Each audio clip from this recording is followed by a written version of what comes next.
Video को देखने से पहले लाइक करें, सब्सक्राइब करें एंड बेल आइकन पर क्लिक करें। अब हम बात करते हैं गिरीशा, ईशान, फ्रांसिस एंड हेमा। ये जो है गिरीशा, ईशान, फ्रांसिस और हेमा एक बेंच पर बैठे हैं, ठीक है। तो हमेशा एक बेंच की बात आए तो आप सबसे पहले एक स्ट्रेट लाइन ड्रॉ करो, ठीक है। फिर कितने जने पर्सन है उतनी लाइंस ड्रॉ कर दो, ऐसे 1 2 3 4, ऐसे 4 लोग है तो नंबर ड्राइव ड्रॉ करिए। क्लियर हो गया। अब क्वेश्चन क्या कह रहा है, Hema is sitting ahead and to immediate left of Francis. पहले किस, फ्रांसिस के इमीडिएट लेफ्ट, जब भी वर्ड आए एकदम चिपक के लेफ्ट में बैठा है, और इमीडिएट लेफ्ट वर्ड नहीं आया तो इसका मतलब लेफ्ट में कोई भी हो सकता है, लेफ्ट में सेकंड नंबर, थर्ड नंबर कोई भी हो सकता है। ये चीज हमें ध्यान रखना। इमीडिएट लेफ्ट मतलब उसकी बेस्ट फ्रेंड है, एकदम चिपक के पास में बैठी, भाई मैं बैठूंगी तो यहीं बैठूंगी। आप स्कूल में कैसे करते हो, ये मेरी बेस्ट फ्रेंड है मैं तो इसके पास बैठूंगी, वही चीज है यहाँ पर। तो हेमा जो है वो फ्रांसिस के लेफ्ट में बैठी, तो हम सबसे पहले किसको बैठाएंगे, फ्रांसिस को बैठाएंगे। तो यहाँ पर देख लो, फ्रांसिस एफ करके बैठ गई। क्लियर हो गया। अब इसका लेफ्ट यानी ये वाली डायरेक्शन, तो लेफ्ट में ये आ गई, हेमा आ गई। क्लियर हो गया। आगे बढ़े। On the side of Ishan, Francis sitting, to his other side Girija is sitting. Ishan के एक और तो फ्रांसिस है और दूसरी और कौन सी है, गिरिजा है। तो हम देखो, एक और तो फ्रांसिस आ गई, ये रही, और एक साइड कहाँ आएगी, गिरिजा आएगी। तो बीच में कौन आएगा, ईशान खुद आ जाएगा। तो ये ईशान आ गई और इधर गिरिजा आ गई। ये क्लियर हो गया। अब क्वेश्चन क्या पूछ रहा है, एकदम दाएं कौन बैठा है, who is sitting extreme right. Extreme right मतलब कॉर्नर पर, तो राइट साइन का निशान ये होता है। तो एकदम राइट पर कौन बैठी है, गिरिजा बैठी है। कौन बैठी है, गिरिजा। तो आंसर क्या होगा इसका, जी फॉर गिरिजा। क्लियर हो गया।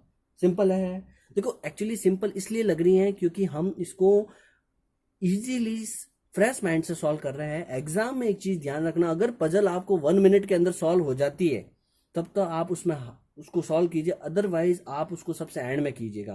बिकॉज पजल होने में 1 मिनट में सॉल्व हो जाती है, नहीं तो उसमें टाइम लग जाता है और आपके दूसरे इंपॉर्टेंट क्वेश्चन छूट सकते हैं। तो इसलिए पजल को हमेशा, ये पजल का ही पार्ट है, डायरेक्शन बेस्ड पजल है, ठीक है ना। तो आप उसको हमेशा एग्जाम में जितना हो सके, इजी लग रही है, एक लाइन में पता चल रहा है, हो जाएगी तब तो ठीक है, नहीं तो आप उसको बाद में सॉल्व कीजिएगा।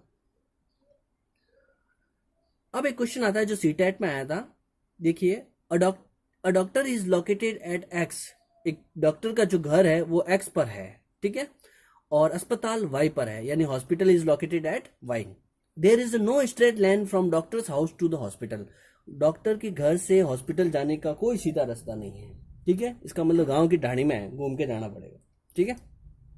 डॉक्टर के घर से कोई रास्ता नहीं है, तो डॉक्टर पहले ए पर जाता है। इंग्लिश में the doctor first go to A which is 60 metre due to east of X. अब सबसे पहले देखिए आप, एक्स जो है आपके पास क्या है, डॉक्टर का ये घर आ गया। क्लियर हो गया। यहां से आप सीधा कहां जा रहे हो, ए जा रहे हो, जो कौन सी डायरेक्शन में है, ईस्ट डायरेक्शन में है। तो देखिए ईस्ट, यहां से पता चल रहा है आपको, ईस्ट पता चल रहा है डायग्राम से, ये ईस्ट हो गया। कितने किलोमीटर है भाई, सॉरी मीटर है, 600 मीटर। यहां तक क्लियर हो गया। फिर वो कहां जा रहा है, फिर वह बी पर जा रहा है, यानी then goes to B which is 450 metre due to south of A. A के दक्षिण में, कौन सी दक्षिण में, तो दक्षिण कहां होता है, ये रहा देखो दक्षिण, नीचे की तरफ है भारत माता के चरणों में। चलो भाई, भारत माता के चरणों में, ये अपने दक्षिण में है। हो गया दक्षिण। कितने किलोमीटर जा रहा है, कितने मीटर जा रहा है वो जा रहा है अपने ये रहा 450 मीटर, ये आ गया आपके 450। क्लियर हो गया।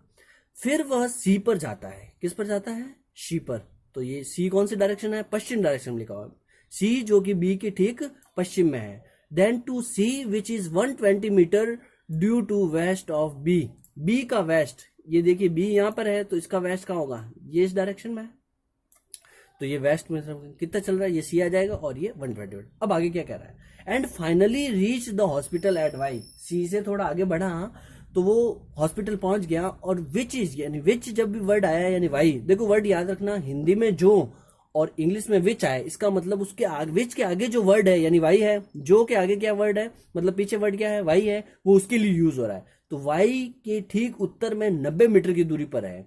सी पर पहुंचने के बाद में वहां से थोड़ा चलेगा, 90 मीटर चलेगा, जो किसकी डायरेक्शन में है, उत्तर यानी नॉर्थ डायरेक्शन में, भारत माता का जो हिमालय है उस साइड में चलेंगे अपन, मुकुट की तरफ। कितने मीटर, 90 मीटर। तो ये देखिए वाई और ये 90 मीटर चल रहा है। क्लियर हो गया, ठीक है। अब क्वेश्चन क्या पूछ रहा है, अब क्वेश्चन पूछ रहा है कि with respect to the hospital, यानी हमें हॉस्पिटल के रेस्पेक्ट में, ठीक है कि नहीं है। हॉस्पिटल के रेस्पेक्ट में, सापेक्ष में डॉक्टर का घर सही दिशा क्या है, यानी which direction which is the correct direction of doctor house. तो देखो हमें वाई के रेस्पेक्ट में निकालना है, तो ये अब आप देखो एक एग्जांपल के तौर पे, अब मैं आप एक चीज सारी बताऊंगा मैं, एक सेकेंड, ताकि आपका पूरा फंडा क्लियर हो जाएगा। ये जो डायरेक्शन दिख रही है आपको, देखो ये और ये डायरेक्शन मैच हो रही है कि नहीं हो रही है, वाई के रेस्पेक्ट में पूछा है मैंने, तो यानी ये डायरेक्शन कौन सी है, नॉर्थ वेस्ट, तो आपका आंसर क्या हो जाएगा, उत्तर पश्चिम। लेकिन अगर मैं पूछता अस्पताल के सापेक्ष की जगह, यानी मतलब डॉक्टर के हाउस के रेस्पेक्ट में पूछता, तब आपका आंसर बिल्कुल अलग हो जाता। कैसे हो जाता, फिर आप कौन सी डायरेक्शन देखते, ये डायरेक्शन देखते यूं, तो यानी फिर आपका आंसर होता साउथ ईस्ट, साउथ ईस्ट होता, यानी दक्षिण पूर्व। ये चीज क्लियर हो गई। यानी जब हम ऊपर गए तो हो गया नॉर्थ वेस्ट, और अगर नीचे की तरफ पूछता तो साउथ ईस्ट। इसलिए हमेशा पजल बना दो, आप अपने डायग्राम बना दो, उसके बाद क्वेश्चन को तसल्ली से पूछो को क्वेश्चन में पूछ क्या रहा है।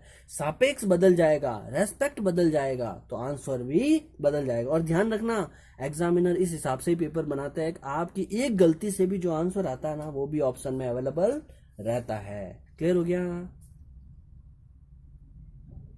थैंक यू फ्रेंड्स, ये हमारी एक छोटी सी कोशिश है। वीएमयू कोटा है, बीएड एंट्रेंस एग्जाम, सीटेट है, ये रिट है, पटवारी है, सब में डायरेक्शन बेस्ड क्वेश्चन आते हैं। कुछ इंपॉर्टेंट क्वेश्चन मैंने यहाँ पर आप लोगों के सामने पेश किए हैं। मैं यही एक बात कहना चाहूँगा, जितना हो सके आपको किसी भी टाइप के डाउट्स है तो हमें प्लीज़ कमेंट कीजिए, हमारे वीडियो के बारे में बताइए कमेंट करके। और वीडियो देखने के साथ साथ अगर आपको अच्छा लग रहा है तो प्लीज़ ज़्यादा से ज़्यादा लोगों में इसको शेयर कीजिए, और डेली अपडेट्स पाने के लिए बेल आइकन को घंटी बजाना ना भूलें। धन्यवाद।